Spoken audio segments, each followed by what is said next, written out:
Kembali lagi di channel kami akan menginformasikan yang baru-baru. Jangan lupa luangkan waktu untuk like, comment, subscribe, dan aktifkan notifikasinya.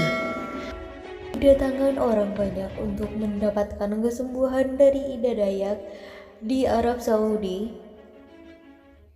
Arab Saudi menyadarkan kita akan dua hal. Pertama, sebagai masyarakat masih mengalami kesulitan mendapatkan pelayanan kesehatan dari pemerintah.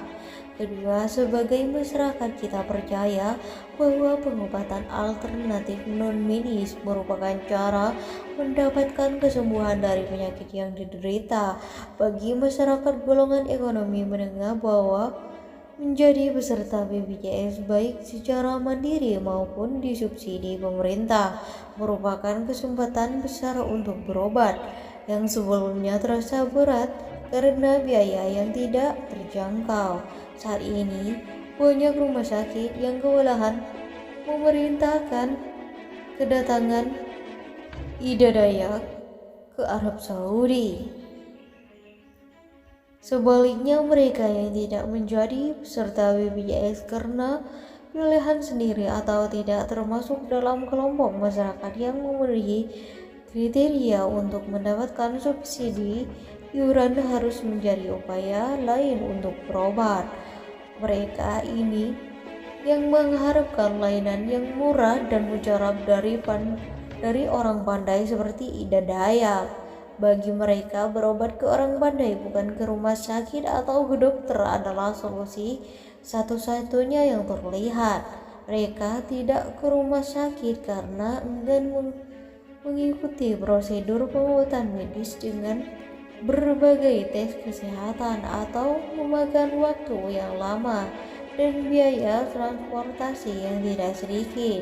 Ida Dayak menjanjikan pengobatan yang instan dan tidak bertarif kepada orang-orang Arab, maka berduyun-duyun kedatangan sampai akhirnya di-stop oleh pihak penyelenggara. Mereka datang berobat ke orang pandai seperti Ida Dayak, umumnya berharap mendapatkan kesembuhan dari penyakit yang diderita.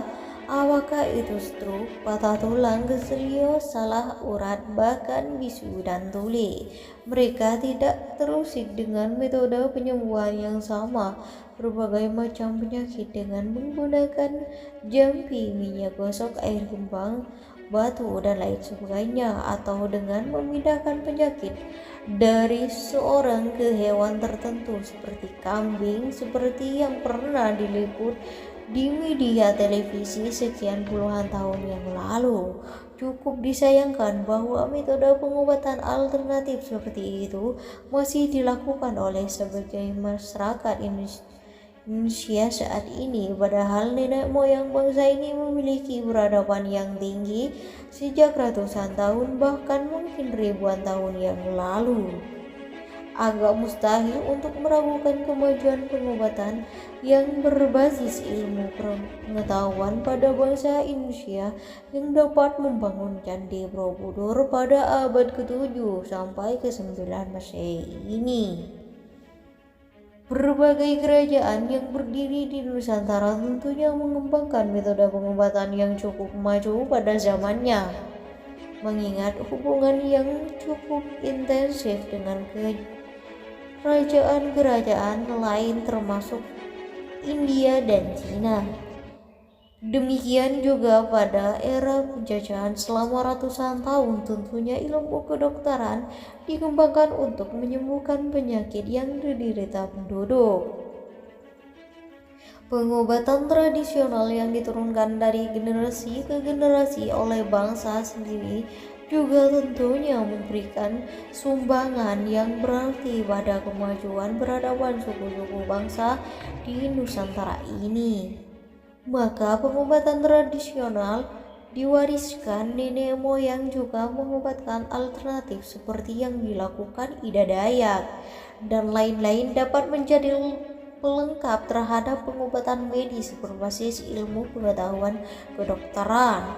Namun untuk itu perlu perhatian dan Pemantauan dari otoritas kesehatan di pusat dan daerah terhadap pengobatan tradisional dan pengobatan alternatif.